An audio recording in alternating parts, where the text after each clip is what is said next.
Bonjour. Dans cette leçon, on va voir la proposition subordonnée relative. في الدرس غادي نشوفوا la proposition subordonnée relative. هذا الدرس هو تتمة للدرس ديال les pronoms relatifs اللي شفناه في الدروس السابقة. كنتمنى طالعوا عليه باش تفهموا الدرس مزيان. La proposition subordonnée relative est introduite par un pronom relatif.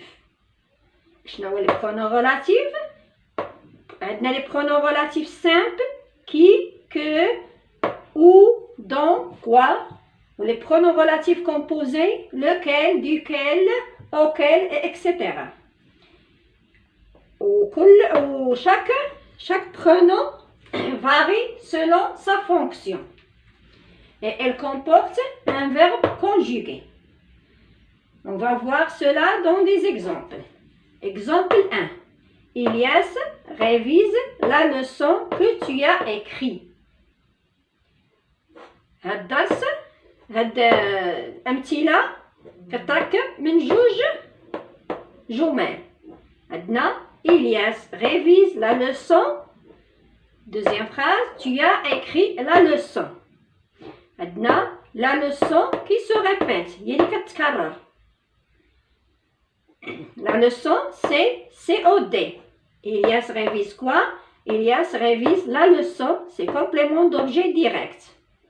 Tu as écrit la leçon. Donc, le pronom qui convient, c'est que.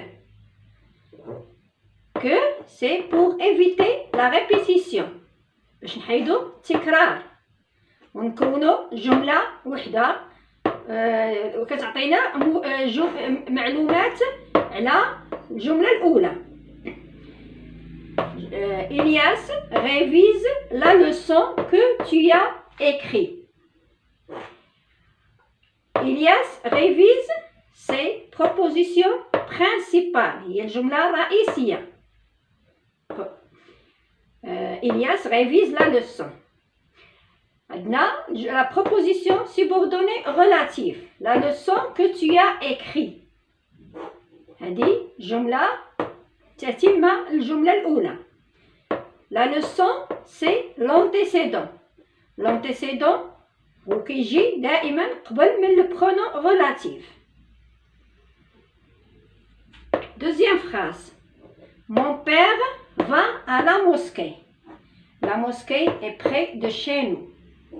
الكلمة اللي معودة هي la mosquée. La mosquée جاتنا sujet. Le pronom relatif qui convient, c'est qui. Qui, c'est un pronom relatif sujet simple. Maintenant, pour éviter la répétition, on va donc construire cette phrase. Mon père va à la mosquée qui est près de chez nous. Mon père va, c'est la phrase, la proposition principale. Maintenant, va à la mosquée. Qui est près de chez nous, c'est la proposition subordonnée relative. L'antécédent, c'est la mosquée. La mosquée, l'antécédent vient toujours avant le pronom relatif. Donc, le pronom relatif est utilisé juste à côté de son antécédent. Le pronom relatif est utilisé juste à côté de son antécédent. L'antécédent, il y a kalima mukarrara, c'est le mot répété. Ou le pronom relatif qui يجي دائما من بعد l'antécédent. Je vais donner un autre exemple. Ilyas est un ami intime. Je passe mon temps avec Ilyas. Il y a répétition du nom Ilyas. Pour éviter cette répétition, on va utiliser un pronom relatif qui convient.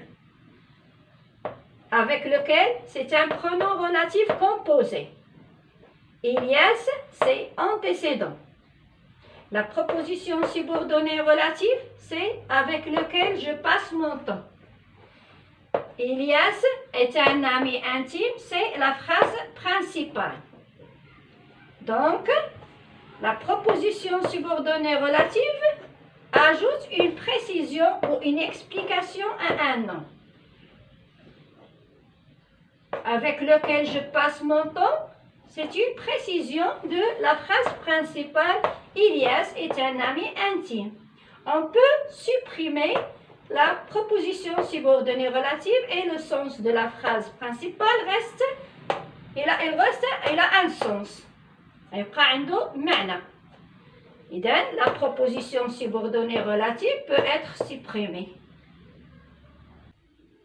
Pour résumer, une proposition subordonnée relative est introduite par un pronom relatif.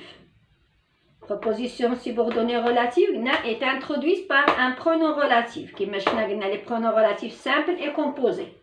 Et elle comporte un verbe conjugué. Le pronom relatif varie selon sa fonction dans la proposition relative. إما كيكون sujet, إما كيكون COD, إما كيكون complément circonstanciel du lieu ou de temps. كما شفنا في الدرس السابق في les pronoms relatifs. Il y a les pronoms relatifs simples et composés. Que, quoi, dont, où, ce sont des pronoms relatifs simples. Lequel, laquelle, lesquels, auquel, duquel, desquels, ce sont des pronoms relatifs composés. Une préposition subordonnée relative est une expansion du nom. Elle fait partie du groupe nominal. Elle complète un nom ou un pronom appelé antécédent. Elle est toujours placée avant le pronom relatif. L'antécédent qui m'a dit, elle est toujours placée avant. يعني le pronom relatif qui vient من بعد l'antécédent. Une proposition subordonnée relative permet d'enrichir le nom ou le groupe nominal qu'elle complète. يعني كيجيب لنا معلومات ولا كيعطينا تدقيق على داك لو نون ولا الجملة الاسمية. هكذا هذا الدرس